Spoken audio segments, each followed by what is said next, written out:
What the Tech is sponsored by Audible.com, the internet's leading provider of audiobooks, with more than 100,000 downloadable titles across all types of literature. For a free audiobook of your choice, go to audiblepodcast.com/Andrew.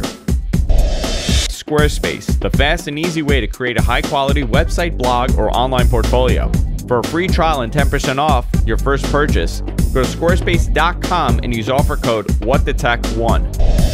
And by Carbonite Online Backup, automatic, continual, and unlimited backups for your computer. Try it for free at Carbonite.com and use offer code WhatTheTech and get 2 bonus months with purchase. What the Tech?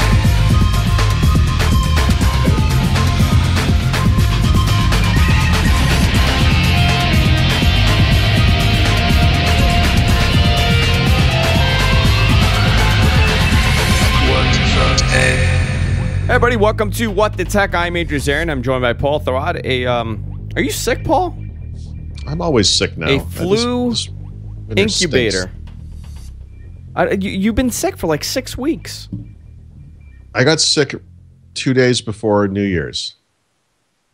Yeah, and it's just never. It kind of comes and goes. I've been feeling sick every time I start the show, so I think I'm getting something over Skype. I didn't know you could get an illness. I've been blowing my nose so much for the past month that like I just sit here and bleed now. It's totally possible at this point. It's just unreal. Paul and I will be discussing things that we like in technology. Not necessarily tech news. Maybe there will be some news, but things that we like. That's how I've decided to mark this show. People are like, what are you guys talking about? I'm like, things that we like. Could be anything. It's what we do. I bought a new canopy the other day. Might spend 45 minutes talking about that. Actually, I did want to talk about something before we start. Paul, there's a meetup in Manhattan on Friday, right? Yes, there is. You don't seem very gung-ho about this trip. Yeah, this is such an awful week for this, but what are you going to do? Surface is happening, so I've agreed to go. I had the weird idea, like I was kind of on the fence about it, and I shouldn't even tell you this. This is how stupid I am. Mary Jo had this idea, and we were going back and forth with it last Thursday, and I was like, I don't know, I'm supposed to have lunch with this guy on Friday, and, you know, I haven't seen him in a long time, and I feel weird about canceling, and blah, blah, blah. And then finally I'm like, screw it, I'll just do it. I'll do it. I'll just tell this guy I'm going to have to put it off. So Friday comes and goes, last Friday. I got an email from this guy. I thought I was meeting next Friday. He's like, hey, I showed up at the restaurant on Friday. You never showed. What's up? And the meeting was for that Friday. Oh, my God. So, okay. So I'm a complete jerk. You know, like idiot. So you totally no-showed? Yeah. The following day, or I should say that night, I got an email from Microsoft. And they're like, look, I know this is kind of last minute, but, you know, we have I can't tell you who it was. Okay. We have a potential for you to meet this guy on Saturday. Would you like to do it? I'm like, yeah, sure. Why not? I don't have, you know, I don't do anything in the weekend anyway. What's the difference? So I get up, going to Boston. I like check in on Facebook. And so the guy from Wagner Edstrom, Microsoft's PR firm, who's a friend of mine on Facebook, he emails me and he goes, so that meeting is for next Saturday? Oh. So like I miss a meeting on Friday, it's a lunch meeting. And then I went to a non-existent meeting on Saturday. So I'm like, clearly brain damaged or something. I don't know. Something's going on. Well, yeah, you've been kind of out of it for a couple of weeks. Yeah. So I mentioned this New York thing to my wife, and she's like, "Oh yeah." She's like, She goes, "We should do this. Like, I can go with you, and like we can go. Like, I have a friend there. I can see her, and I'm like, okay." so it's become like a real trip. Yeah. So now like my wife's coming, and I haven't booked any of this yet. So I gotta. You have 3 days. Like I know, but like, so I'm so busy, and all this stuff's happening today. I've got to speak tonight. The Surface stuff is happening tonight. Tomorrow, my dad is having surgery, and I because we're the only ones who live near him, I got to be there to drive him and do all that stuff. So, it's a very hectic week. So I'll see you on Friday. Yeah, if I was you, by about 3 o'clock this afternoon, I would have been curled up in a corner somewhere, refusing to move till the week is over. Oh, the other thing, and then so normally I play basketball on Wednesdays. This guy writes me last night. He's like, "Hey, I'm in town. Do you want to have dinner Tuesday or Wednesday?" It's like Tuesday I get to speak. Wednesday I normally play basketball. I guess I'll go have dinner with you instead. So it's just really, It's all whacked out. it's busy. Yeah. Busy. So where is the event? So people that are watching the show that are in the tri-state area could possibly try to come in. By the way, I'm showing up this time with my wife. Just letting everybody know. So the brunette that's with me is my actual wife. Right. I don't want there to be a confusion. I don't want to be yelled at again saying, this isn't your wife. So. I think it's at the same place, right? I don't know. I think it is. I could have sworn to you. You know what? Mary Jo has it on her Twitter. Swift NYC Bar. I think someone just said that. There Swift. That's it. I don't know anything about this place. So SwiftNYCBar.com is the website. Yep. And it is located. Where is this place? Swift Hibernian Lounge. Yeah. It's like a place name from the Conan books. So here it is. I'm gonna pull it up here on the video. It's on 34th East 4th Street. Click on party info. Let's see, party info. And then there are some good shots in there of the restaurant. Oh, it's not a bad place. Oh, looks cool. Yeah, nice bar. It's by Penn Station, so it's not too far if you're walking. I'll be there. Paul's going to be there, and actually, Paul and I will be giving out copies of our new book. We've been writing a book, and we haven't told you about this. It's called "Fighting the Good War: The True Path to Veganism." Paul and I have been writing this, and we're going to be giving. That's why I'm so sick. Yeah, that's why you're sick. You haven't had any kind of protein in your system. No protein. Yeah. That's but the exact opposite of what I eat, by the way. it should be a lot of fun. And I'll be there. Paul will be there. Mary Jo will be there, and I'm sure a lot of other Microsoft. Is Ed there? No, Ed lives on the West Coast of Santa Fe area, so Because he was there for the other event, but a lot of people are going to be there. yeah. Well, we had the other one with the Windows 8 launch, so of course everyone was in town. Yeah, so the plan is we're going to have this, tweet up, as Mary Jo calls it, like a meetup, I would think of it, but whatever. Anyone can come. It's, pay as you go, whatever. We can hang out, talk about whatever. And the Surface is launching that night, and so we're going to head over to the Best Buy, of course, because that's the excellent thing to do at midnight. But they're having some sort of midnight, public launch event kind of thing. So we're gonna looky-loo over there. Yeah, it should be a lot of fun. And I'll be there. Paul will be there. I could do magic tricks for everybody. I'll be doing the entertainment. Right. My wife might be there briefly, so you can inquire as to why she would be so insane as to marry someone like me. Yeah, and you could do the same with my wife, actually. They could actually have a whole conversation. Assuming it is your wife. Assuming it is, and not my girlfriend. Sure. Yeah. Oh boy! So let's get to some technology stuff, Paul. We wasted enough time on this. Microsoft, and I didn't put this in the notes, but Microsoft announced that they're opening up a couple more stores. And I kind of wanted to. I didn't want to go into the entire story of it. I think you have it on your website on winsupersite.com, but. I wanted to talk about this because I was at the mall the other day, and I was at they have an Apple store there, and I went in the Apple store, and it's mobbed. I mean, the thing is just packed whenever you go in there. But they also have a Sony store in this mall. Oh, they do still. Yeah, and the thing is, it's a pretty big store. There's nobody in there. There's about 15 employees. I mean, it's packed with employees, and they're just going around and they're playing the buttons. I have not seen anybody in a Sony store, and it's so expensive, the things that they're displaying in the store. They're not displaying like a $300 HD TV on sale. They're displaying like top, 3D HD top of the line TVs. Yeah. They had a 4K TV in there. Right. For $27,000. I mean, obviously, I think they do want to sell you stuff, but it always seemed to me like the Sony, it's called Sony, what was it called? Sony Style? Or is that the... I thought it was like the Sony Experience or the Sony Style. Experience, yeah. Oddly enough, the Saturday I went into Boston, my mistake, I walk through a mall to get to where I'm going, and there was a Sony store in there. And that was a place, I was just thinking about this because I was just there. We used to go there all the time. We never bought anything in the store, ever.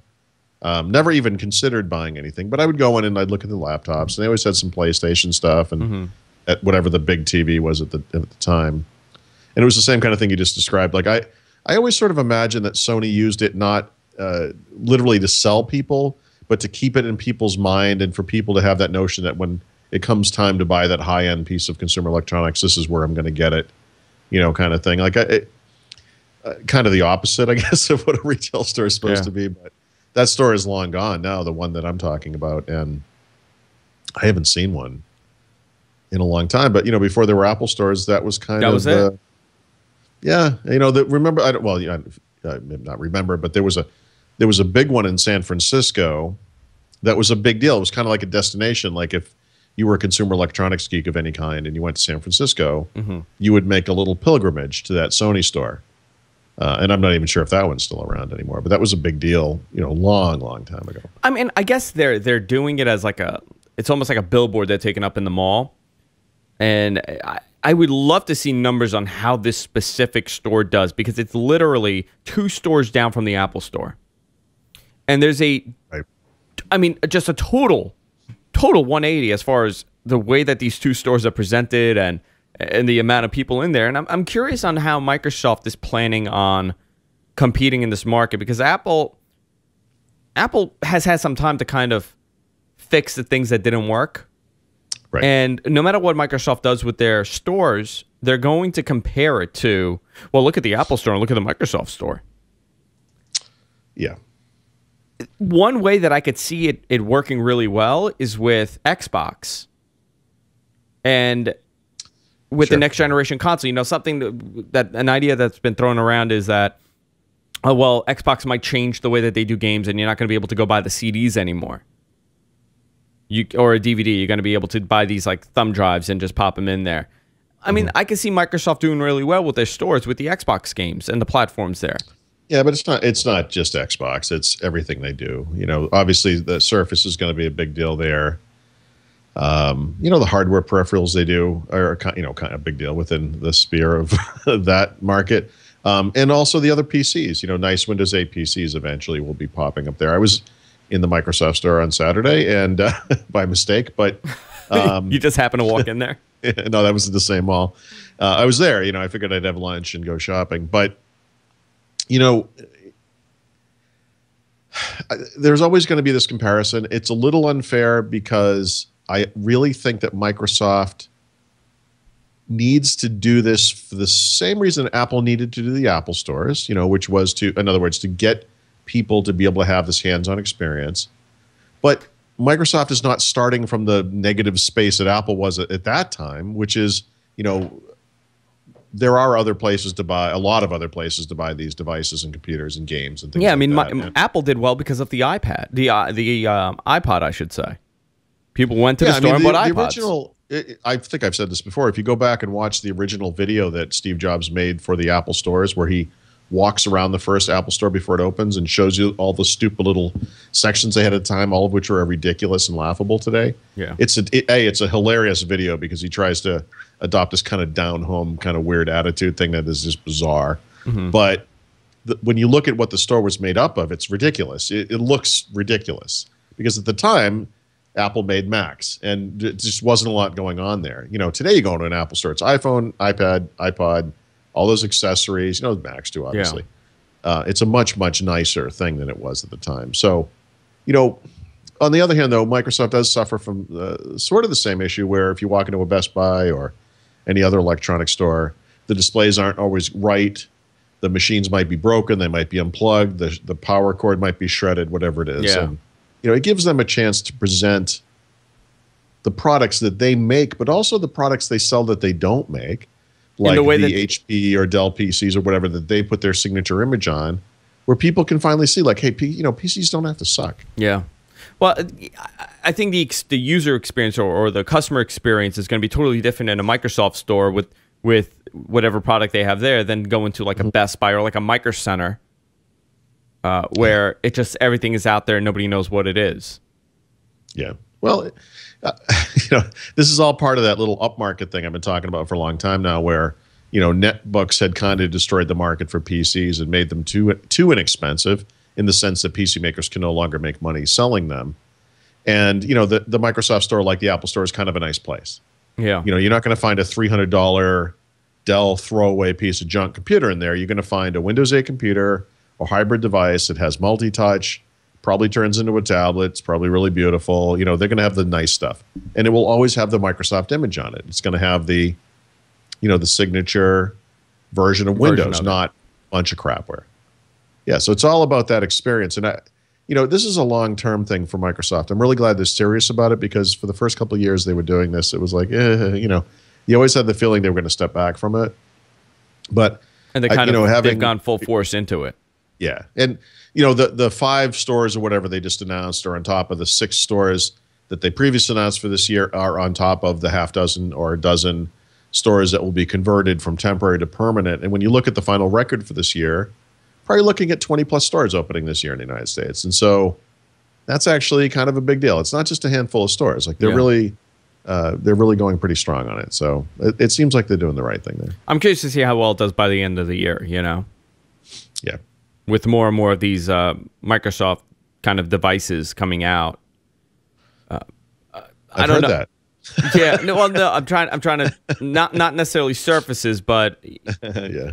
I feel like if I walk into a Microsoft store, which I did, I went to the one in Wheatley Plaza, and it's very clear on things that are higher end computers and things that are kind of, your experience is going to be the full Windows 8 experience on this device, rather than going into Best Buy and everything has Windows 8 and you really don't know what's what. Right. I feel like it's also a place where you can go locally and get stuff looked at by someone who knows what they're talking about and will help you. And that, Microsoft has services where they can convert your PC to kind of a signature type image, and they do all that stuff. And they have little local events. There's always people playing Connect. And one of the days I went in there recently with my wife, not Saturday, but previous to that, there was a kind of like an Xbox football competition thing going on in the back room, which I thought was kind of cool. Just a bunch of people playing against each other in a room. That's actually fun. Yeah. Yeah. I want to get to your experience with Android over the last couple of days, but before we do, I do want to talk about our sponsor, and that's Carbonite. Online backup. I've been talking about them for a while now. They've been advertising for about a month with us, and it's unbelievable that people are not backing up on the cloud. And I'm not necessarily talking about Carbonite itself. So, I mean, Carbonite is great, but in general, people aren't backing their stuff up on the cloud. Having a drive, a separate hard drive just with your content on there and that's it, is not a backup, because anything could happen. You could lose your data in a fire, in water damage. I mean, a lot of people lost a lot of stuff here in New York from the hurricane that hit. I know people that lost all their business documents because of the storm that hit. And it's a very easy thing. When you sign up for something like Carbonite.com, you could it automatically backs it up. I installed it on my mother-in-law's computer. I've installed it on my wife's computer at this point. I have not installed it on my computer yet, because I have a whole system on the way I do my backups. But for people who don't want to really think about backing up, it does it automatically. And it's constantly doing it. So if you let's say you had a Word file added to your computer, it'll back it up. Let's say you added pictures of your Sweet 16, it'll back it up. My personal Sweet 16, Paul. I just had one. I never had one as a child, but I always wanted one as an adult. If you go to Carbonite.com and use offer code WhatTheTech, you get 2 bonus months with purchase. Paul's been using Carbonite, and he absolutely loves it. And if Paul loves it, then you know it's pretty good. Carbonite Online Backup, I want to thank them for advertising with us here on What the Tech and on the GFQ Network. Paul, so I want to talk to you about this, because we have been very critical of Android over the last 2 years that we've been doing the show. I don't know what you're talking about, because I love Android and always have. Always have and always will. That's why you love Android so much that you're expanding into Ubuntu, and you're wiping out all your Windows 8 machines and putting Ubuntu on there, right? Right. People may think, some people may think that I immediately dismiss some things, but I spend a lot of time evaluating different stuff. I actually spent a bunch of time over the weekend looking at Ubuntu stuff. They have that video with Mark Shuttleworth, where he talks about the future of Ubuntu, and he talks about the phone efforts that they're doing and everything. And I honestly sort of don't think it's terrible. I just think it's kind of pointless. It's like the BlackBerry stuff. We'll talk about that in a bit. I mean, I think that stuff looks great. So does Windows Phone. I mean, I just don't know that there's room for this many different things. Yeah. As far as Android goes, Paul, I know that you started writing a blog and you had like a little teaser about you getting it and you showed it, but what can you say about it? I don't want you to give away everything, but your overall experience. I'm not going to write that much about this device, to be honest. I mean, I got this because what I needed was a modern, pure Android experience, type device, handset wise. I'll tell you though, it's funny because this device in many ways is not that great. It's how it is when you get something new. I mean, it's pretty inexpensive for what it is. It was this one was $350, but you can get one for $300. It's unlocked. You can put it on any network basically. Threw my SIM card in it, went out to some event that my daughter was having, thought enough to bring my actual phone, which was smart because the camera, my actual camera, the camera on this device is terrible. It's unbelievably bad. That was a little bit shocking. But it's Android 4.2.1, I think is the version. So and I have this on a Nexus 7 as well. I don't have a Nexus 10, but it's fine. Like this is the type of thing where I run this and I think, okay, it's got apps, it works, it's fine. But man, I couldn't get home and get this SIM out of here quick enough and put it back in my regular phone. Okay, so I want to ask you about a couple of things. The camera. Yeah. Compared to what? I actually got someone else that just bought the phone this week and they wrote the camera sucks on it. Oh, the camera's terrible. Is it that terrible, or are you comparing it to? Shockingly bad. No. Compared to what? Compared to anything. Really? This is not a modern, decent smartphone camera. Really? Yeah. The last year when I got the Lumia 900, camera on that was disappointing, given Nokia's credentials with optics and so forth. This camera is as bad or worse than that camera. You're kidding me. It is not even close to being in the same league as the cameras you see today in like an iPhone 5, the Samsung phones like the Galaxy S3 or the Note 2. The S3 has a phenomenal camera. It has a great camera on that thing. This is terrible. This is embarrassingly bad. Wow. In fact, I have to say, it doesn't have LTE, and there are all these theories about why it doesn't have LTE, but I don't really care about that, to be honest. As far as like HSPA speeds go on AT&T, it's fine. That I could completely live with. But wait a minute, why wouldn't they have unacceptable? Why wouldn't they have LTE since the Nexus, the previous pure experience, has LTE? Well, you have or had one of those phones, so you remember that it gets like 2.5 hours of battery life? Yeah. My theory is that it's battery life. Really? Interesting. I've heard other theories, but apparently, LTE is not a standard everywhere, right? So by making this the single device that you could unlock and use anywhere, you could you leave out LTE and then it would just work anywhere. So that's disappointing. It really is, because this is the showpiece for Android. Yep. Regardless of Samsung having the Galaxy S3 and the Galaxy S4, this is the pure Android experience. And if you're an enthusiast and you want a pure experience, this is the phone you're going to get.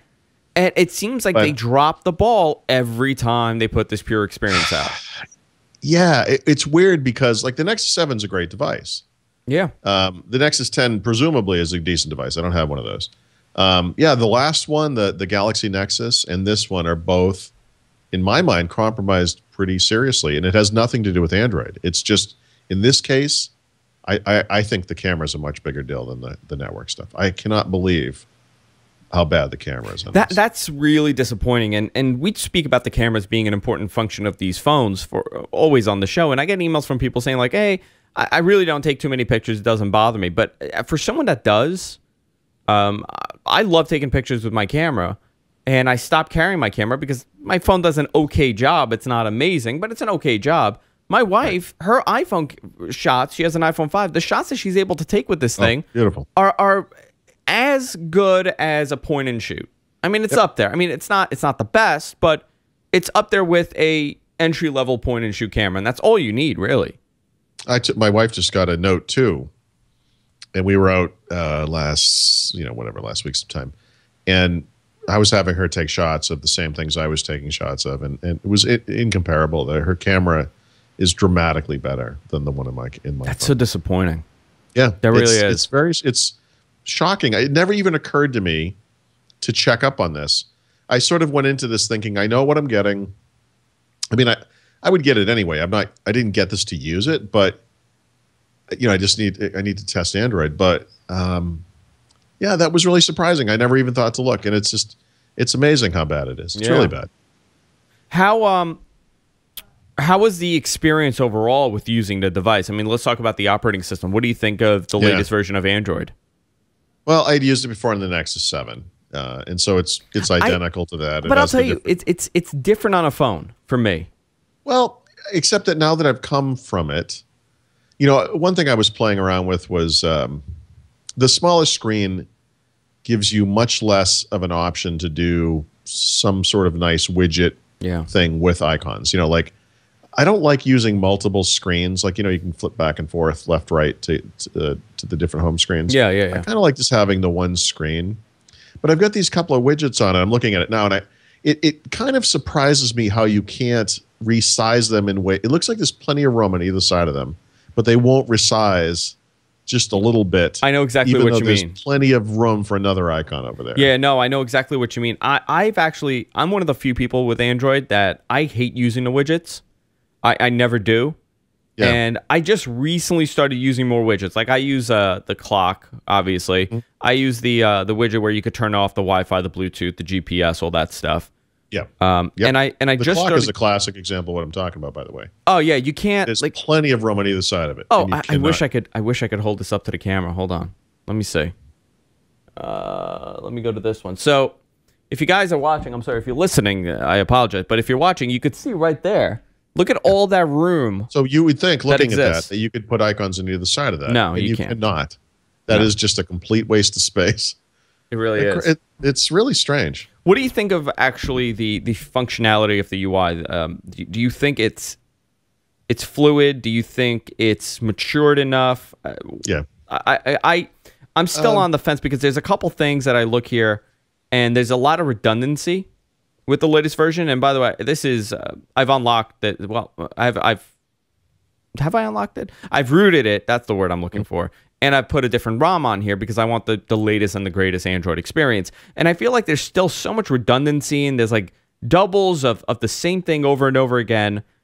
I don't know. They just need to clean it up for me. When they went to, I think they actually did this in 3 point something, but let's just say 4.0. Whenever they went to this new UI with the new font, and it's got kind of this Star Trek-y kind of thing going on, it's fine. Android kind of splits the difference between the iPhone, bank of icons, and then the fully immersive, all integrated kind of Windows Phone experience. But I was watching the BlackBerry presentation from the launch last week. Mm-hmm. And a lot of the stuff, a lot of the ways they talk about the device and the way that things are integrated in, if you think about the way BlackBerry does things right now without actually having one, they have a hub for a lot of the communications that you would have with people. And it's sort of a person-centric way of doing it, very Windows Phone-like, And I've often complained about how on the iPhone you have to think, well, wait a minute, I got this communique through some service from some person. I need to remember which one it was. Was it Facebook? Oh, let me go in there and check. No, and that kind of immersive experience is arguably superior to this, grid of icons with apps. It's that said, it's not hard to imagine Google with Android or Apple with iPhone changing just that shell. That there's no reason the app model has to change in the slightest. The Facebook app can keep working the way it does. The Gmail app can keep working the way it does. And, Google Now is maybe a good example of that, where you get this kind of, it's its own thing. It's like an app. It is an app, literally, but it gives you a clue to how the system itself could kind of mature into something better and more integrated. And I think that the stuff that Microsoft did first with Windows Phone, BlackBerry's doing now with 10, little things in iOS like Twitter integration, and then things like Google Now and Android kind of point the way to the future. I really like Google Now.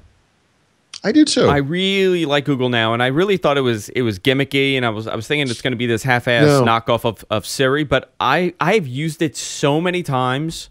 Why isn't it the front? Why isn't it the home screen? Google Now? Yeah. I mean, imagine if Google Now was what you saw when you turned on your phone, and then you could swipe in from the side and have your favorite apps be there. Well, even that would be a huge improvement. And it's pretty smart. I mean, Google Now is pretty smart where it knows where I am and what I'm doing and what I like. Like right now, it's telling me the Knicks score, 99-85 with the Pistons. It tells me well, we're doing pretty good. We're doing pretty good, Paul. You know, we may not have a great baseball team here in Queens, but we have our New York Knicks.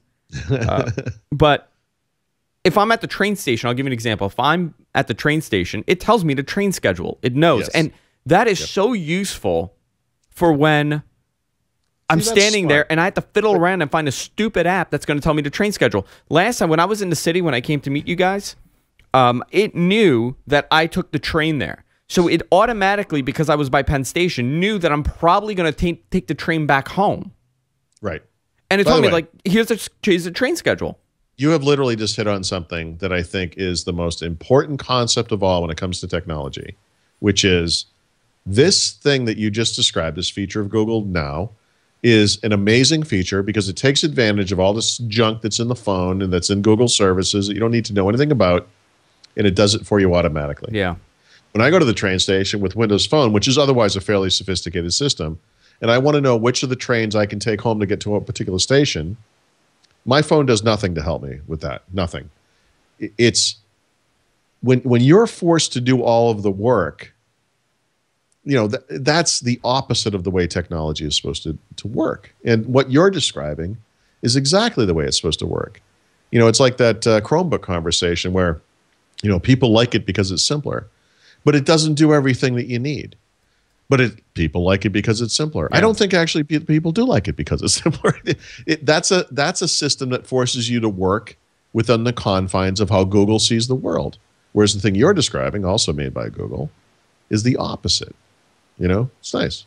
I'm curious on why there has been Google's starting to get it now with integration. We've spoken about this a while ago. I forgot what it was we were complaining about, that we would like it integrated in Windows Phone or in Android.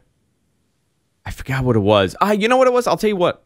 This is something that we complain about, and I still get emails about this. I guess people listen back. Some people are behind with the podcast. They don't listen live. And I'll always get an email about this, and they're confused on why we don't want to use an app. I was at a restaurant with my wife, and we were giving directions to a friend. We were telling them where we are. I would have loved to internally within the operating system, in my text message, it says, okay, where are you? In the text message. You can hit a button and says, are you here? And you say, I'm here. This is where I am. And it gives them the entire direction. It gives them a little link to the place with Google Maps or whatever. Right. I would love integration like that in the operating system. And I think now this is the next phase on these mobile OSs, is full integration with all these add-ons. We're seeing Facebook and we're seeing Twitter fully integrated now in the operating system. I think it's just going to continue with this. It's little things. You know, it's little things. You're thinking, except they're not little things, because even, you know, again, the train thing is beautiful because you rush into the station, you're running late, and you look at your phone and it tells you what to do. That's beautiful. That's not a little thing. When you make a train because that was available to you instantly and you can get going, that becomes a big thing, you know? That's a big deal. And I'm sure I'm going to get a message saying like, well, I don't take the train. I don't take the train or the bus. Sure. Okay, but when you do, or if you do, it will know what time your train is getting there. It's not, somebody's talking about Nokia Transit in the chat, and it's like, yeah, Nokia Transit's a nice app. But again, you know, the Nokia Transit app is one of many apps. It's one of 4 Nokia apps that have to do with finding your way somewhere. And, you know, again, that's the type of thing where it sort of makes you have to do the work. You're like, I need to make a train. Which Nokia app is that again? Oh, Nokia Transit. Now let me go look at that. You know, it's one of those things that's it's transitionary. We'll get there. But again, I think the point behind the Google Now thing, which if you don't use it, you may not understand, is that it's automatic. And that's why it's kind of amazing. And that's why I think it should be the interface. You know, that should be the thing that Google bases the next Android UI on. Well, you know, they possibly might. I mean, you know how Google is, that everything is in beta for a long time, and they just put everything out there. And I think now they may be starting to realize that beta mentality doesn't really cut it in the consumer market. It's fine when you're giving something away for free on the internet and you have all these, you know, geeky guys testing it out, and they really were able to work around these problems. But the problem with Android was it was a piece of crap until last year. And I don't remember that. It's always been awesome when I can remember. I mean, I'm sure you're right. Yeah, I'm sorry, Paul. I know you're a big fan now. Listen, I like Android, and I complain about it, but the reason why I complain about it is because I use it every day. And I don't want an iPhone because I know what the iPhone experience is. My wife has an iPhone. I use her phone all the time. I have iOS all around me. And I want to be in every environment. Unfortunately, and I'm embarrassed to say, I don't have a Windows phone yet. And I need to get one so I can start using that on an everyday basis. And I probably will soon. But I think in order to kind of compare all these devices, you kind of have to play around with them and see, okay, I like this from this device. I don't like that from that. And that's how the world becomes a better place. I do want to, since we're on the mobile and the phone topic, I do want to talk about a new sponsor, Paul. We have a new sponsor. I cannot believe it. People actually like the show. It's all for you, not for me. I'm just a devil-looking guy that sits here and just rambles. But the folks over at Ting are big fans of the show, and they're advertising with us now. So what is Ting? You're asking me. What is Ting? Well, Ting is mobile that makes sense. It's a no BS service. This is actually what they're saying. And it really isn't. There's no contracts. You're contract free. There's no early terminations. What you do, you go to Ting website. You can go to gfq.ting.com. You could sign up. It's on Sprint's network, so you know it's a reliable network. And you could bring over your phone. You could bring over any Sprint phone, or you could choose from the huge selection of phones that they have over there. And the cool thing is that I'm going to pull it up. You can actually mix and match your plan depending on what you like. There's no other carrier that does this right now. You could even just say, okay, I want to get a phone. I want no minutes on this thing. I just want to use it for LTE. That's all I want to do on this. I want to use it for mobile, and I'll connect it at Wi-Fi at home. And it's unbelievable how you could actually mix and match. And if you need more minutes, no problem. You could add it automatically that month. I'm going to go there right now. gfq.ting.com is the website. Let's pull this up here now, Paul. So nobody message me anything embarrassing because I'm pulling my screen up, and I don't want you to see my dirty laundry here. Why Ting? So here we go. So here are the plans. And you could choose anything. So you could do your minutes. You could do your text messages. So let's say I do very little texting, and I do very little minutes. But I do want 2 gigs of LTE, of 4G. It's going to be $54 a month for my phone service. Not bad. And you could bring any phone that you want. You could bring as many phones as you want. Very flexible, easy to use, and easy to understand. This service is by the guys over at Hover and Tucow. So you know it's a reliable company, and they're going to be here for a while. Hover's been a big supporter of the GFQ network. If you go to ting.com, or actually go to gfq.ting.com, you save $25 when you sign up for a plan. I want to thank the folks over at Ting for supporting What the Tech. I got a weird echo every time I said Ting. It was like it was ringing in my head. Yeah, you're actually sounding kind of odd to me. Am I? Like robotic. Yeah, I don't know what was going on. Can you deal with it, or do you want me to disconnect and call you back? You sound fine now. I sound fine. Yeah, it was weird. I don't know what was going on. It was very tingy when I was talking about it. I want to talk to you about it's going to be a very mobile show, guys, today, so I'm sorry. We're not talking about, coding. We're going to take it on the road. Yeah, we're taking it on the road today. I want to talk about the BlackBerry announcement that happened last week. Yeah. And people are looking at me like I'm crazy. I'm kind of excited for this. And I'm excited for it because it's another competitive phone on the market. It's another competitive operating system on the market. And the others will learn from this one. One thing that they've done, which is a big selling point for this, with the media, if you watched CNN or MSNBC or Fox, they have been going crazy over this phone. Why are they going crazy over this and not every other phone that's on the market? Well, because most of them are using BlackBerries. And a lot of them went over to the iPhone, and the email client on the iPhone is awful. I don't like it at all. That's one of the things that I'll totally criticize on this. And they're going they're happy to go back to BlackBerry because it's a modern looking operating system. And they were praising the fact that you could switch it from personal to work mode. Well, by the way, and I didn't get that. I think that's pretty smart. The personal or work mode. I really do. Yeah. Yeah. Is it that much of a problem? It's almost a perception thing. So, for example, but no, actually, yes, it is that big of a problem.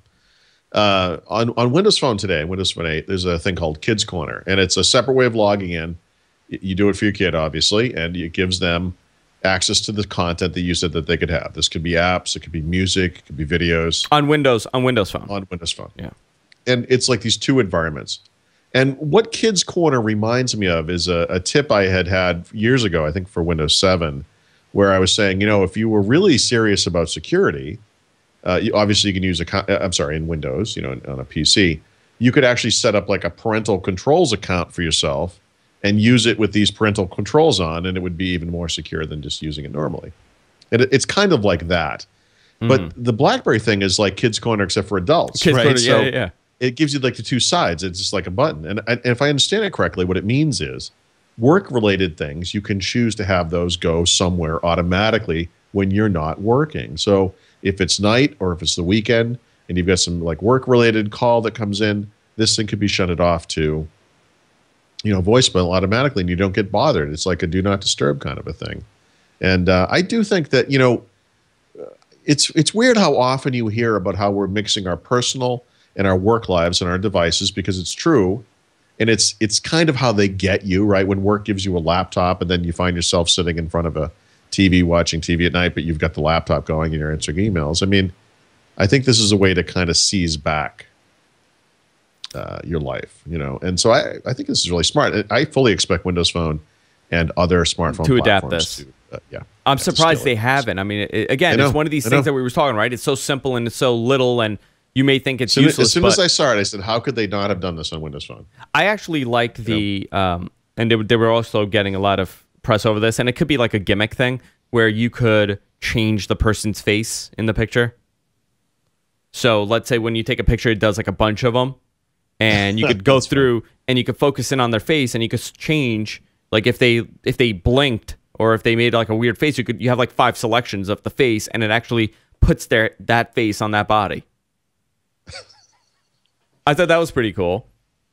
I don't know now how good is the operating system. From what I read, the reviews, and it's funny that The Verge had a review up before, like just when I guess the NDA expired at that point, and they just posted it like right when they were unveiling it. Sure. And according to The Verge, they said, it's a pretty good operating system. It's a 1.0 operating system. It has a few things that's not great, but the biggest complaint is the battery life. The battery life is awful on the thing.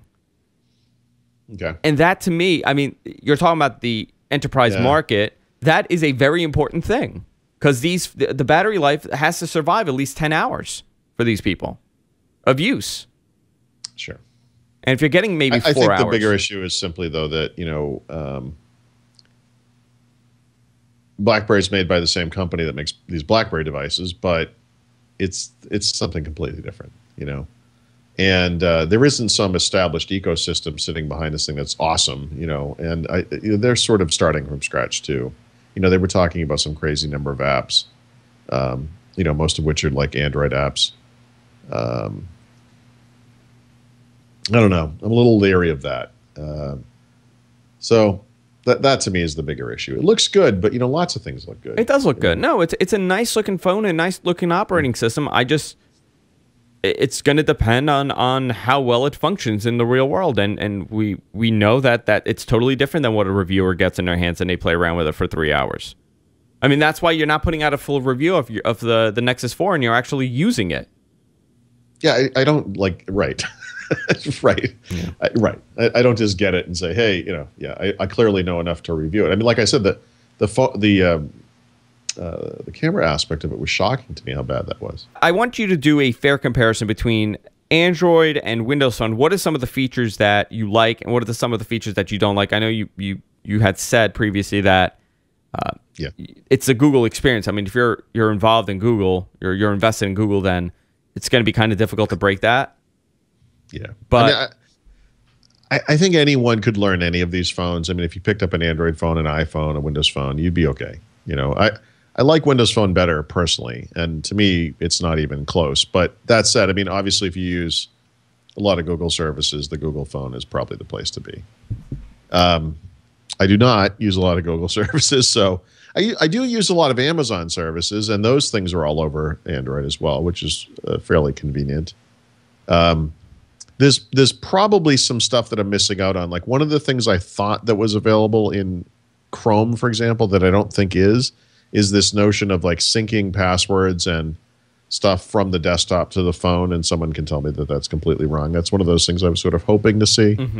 But when I look at something like Windows Phone, I mean, I'm obviously very familiar with the environment for one thing, and so there's I sort of get it at this point, but I just like the integrated nature of that device. I like a lot of this stuff is now shown up on other phones, but for example, some of the things we've always taken for granted on Windows Phone is the ability to basically share virtually anything from anywhere over whatever service, and that's something you're finally starting to see, like the notion that you could share a photo to Facebook from the app in which you take the photo.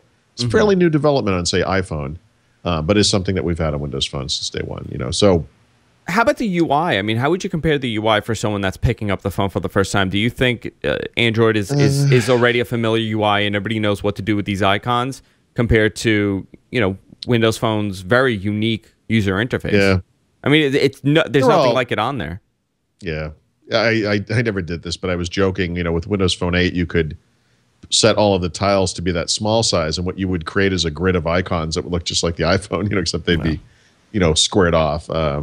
But no, I mean, even my wife got that Note 2 recently, and one of the first things she asked when she was playing around with it one night was, she said, "This is going to sound like a really stupid question since I've been using Android for a long time, but what is a widget?" And the reason she asked that is because her previous phone, which was like an LG something, had a really small screen, and she never maybe they weren't available on the Android 2 point whatever she was using at the time, or maybe it just didn't make sense to use them on the small screen. But now that she's got this almost tablet-sized screen, she's starting to look at this stuff and thinking about things a little differently. And so I kind of explained it to her and all that, whatever. But I don't know. I like the dynamic nature of the live tiles on Windows Phone. I find the way, like we were talking earlier, the way that the widgets interact with that screen and how things don't fit around them very cleanly to be a little off-putting. And, those are things that are very easily fixed. I'm sure they will be fixed. But, I mean, overall, it's fine. I'm curious on how BlackBerry is going to be able to do this. How is BlackBerry going to be able to compete with the environment? I just don't think they have enough of a value proposition. One of the things I talked about the Google services. When you buy into Android, you're already part of this huge Google ecosystem. And there's an advantage to that. Or maybe you're a part of also the Amazon ecosystem. There's an advantage to having all that stuff there. On Microsoft, it integrates with Office, with SkyDrive, with SharePoint, with Xbox, with all of the Microsoft account type stuff and Hotmail/Outlook.com and all that stuff. And there's an advantage to that integration. And when you go to BlackBerry, it's like it's really nice looking, but obviously they have a store. Obviously they sell music. Obviously they sell apps. They have all that stuff. But BlackBerry makes BlackBerry. They're tablet tanked. They don't have a computer. They don't have any cloud services to speak of beyond this enterprise thing that nobody cares about. It's a completely different thing. I think that systems like iPhone and Android and Windows Phone resonate with consumers, individuals, whereas BlackBerry, by and large, does not. Obviously, there are some fans. These people in the chat room are talking about the Chrome beta for Android. The Google phone that I just got had that pre-installed, by the way. Yeah, is it still beta or is it final? Or they still might have a beta because it is default now, and it's silly to think that they're putting a default version of a beta software on there, Yeah, so in the old versions of Android, or maybe the current versions, you would get something called Browser. Yeah, which nobody that knew is actually not even on this phone. I hadn't even noticed that. So it comes with Chrome as the default and the only, I guess, browser. I'm trying to see in the About section what it says on this phone. I'm curious now. Help. Okay. I didn't see. Nope. Help about. doesn't tell me anything. Yeah, it doesn't say. I want to see About. No, there's no About here. Interesting though. I don't know. I'm hopeful that it does well, and I'm hoping that it creates more competition. But in the long run, I mean, it's a numbers war, and I cannot see them. Do you think BlackBerry's going to be able to surpass Windows Phone at this point? No. No. I think those two things reverse. Now, there was an article here, and I posted it, and I just wanted to see your opinion on this. It was on All Things D, and the article was headlined, BlackBerry Z10 off to a better start than Lumia 920. Now, that is crap. And let me just say this before you go into this rant. You can't compare those. And I want to say this before you go into the rant. The phone is not released in the U.S. right now. Right. So I'm curious on how what are they comparing? It's selling better. It's in the UK. It's not selling. The 920 is only sold through AT&T in the United States, and I think through, is it Rogers in Canada, and maybe that's it. I'm not even sure. I'm curious on how they came up with this. They completely made it up. That's how they did it. But I mean, that's a pretty it's crazy. Bold statement to make. The Z10 is selling better than the Lumia 920. Therefore, people reading this article probably are not aware that it hasn't been released in the U.S. It's crazy. I'm just curious what they're going based on. Are they going based on UK numbers? Because that's the only place that it was released. So if it is, that doesn't mean anything. It doesn't mean anything. It does. It's.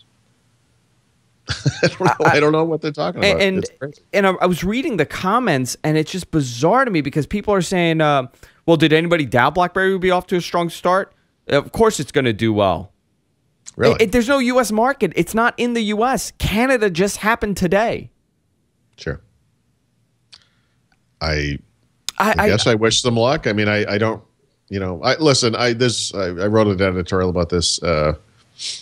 You know, I've been kind of a technology enthusiast for a long time, and historically, you know, before I kind of embraced the Microsoft stuff, I went from one failed technology to the next. I love things like, you know, the Amiga and OS2 and BOS and Next Step. You know, I was a fan of all of these things. You know, I at some point you just got to realize that it's like all these people, you know, like Linux jumped to 1.4% market share in the PC market. You know, I actually have people who tell me they think that's a big deal. You know, Linux has been around since the mid-1990s. We're talking 20 years.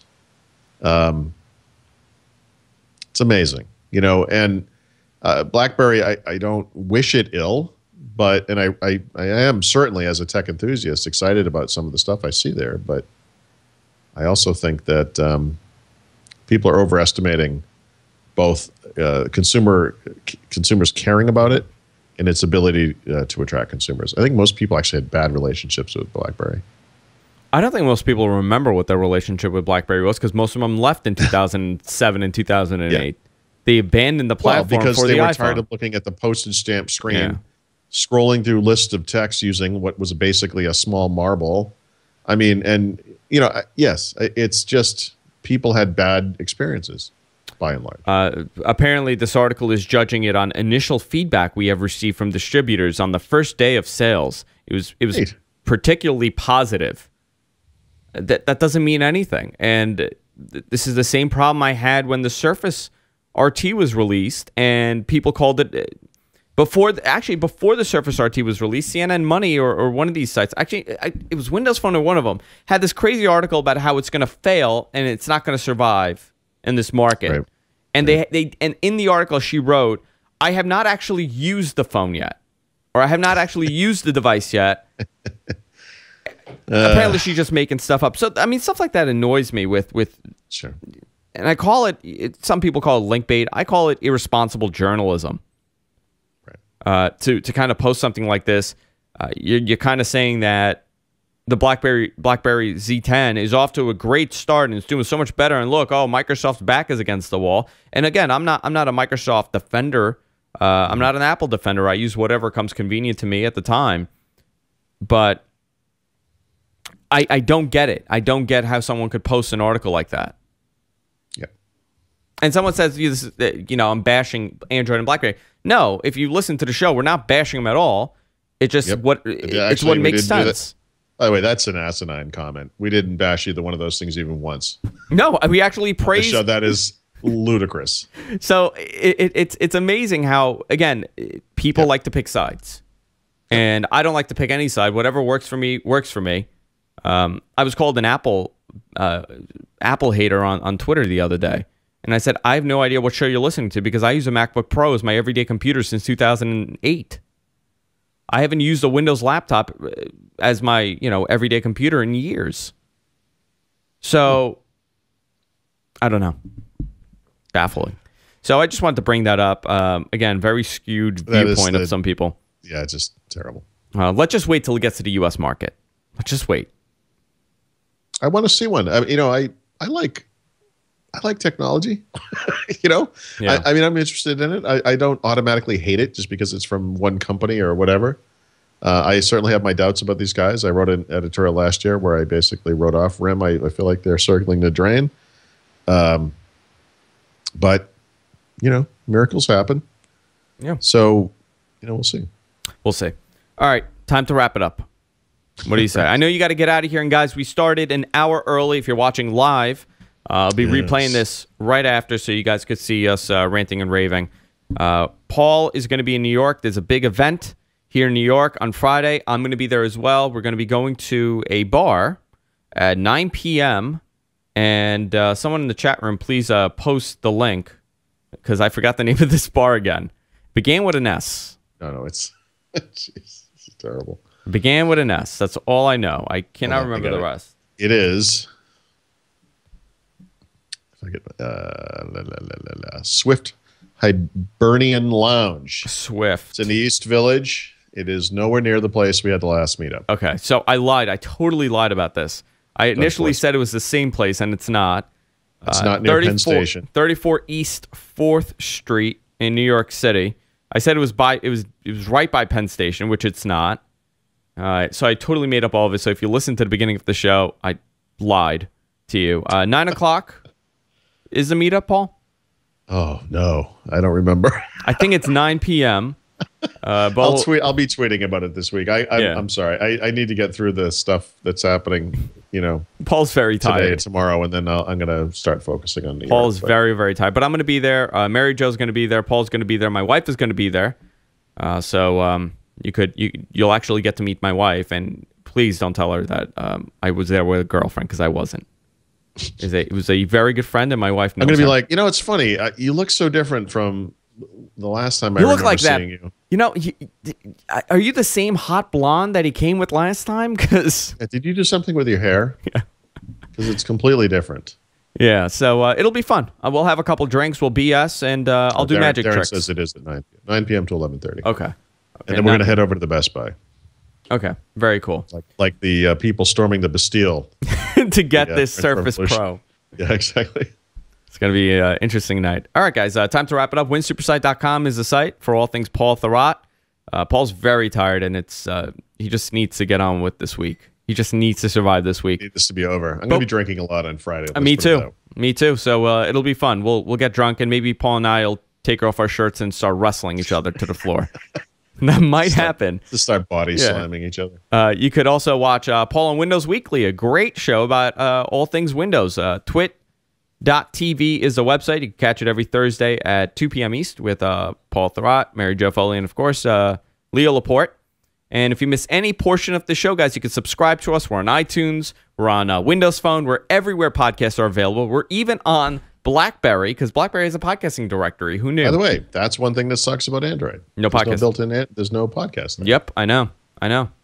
Which they did have Google Listen for a little bit, and that was their directory, but it was very selective and it did not work. So if you're on Google, if you're using an Android phone, we wrote a blog post about on the IIB website about the best podcasting apps for Android. I'm sure there are a bunch of them, but there's a lot of them. So, I mean, you could just pick and choose whichever one works for you. But again, subscribe to us. It helps us out. If you're on iTunes, definitely give us like a little review on iTunes because that helps us in the rankings too. I appreciate it. Also on Stitcher, the Stitcher mobile app. Big fan of Stitcher. And we were ranked like number 44 most listened to podcasts last week on Stitcher. Really? Which is amazing. I want to thank everybody that listens to us on Stitcher.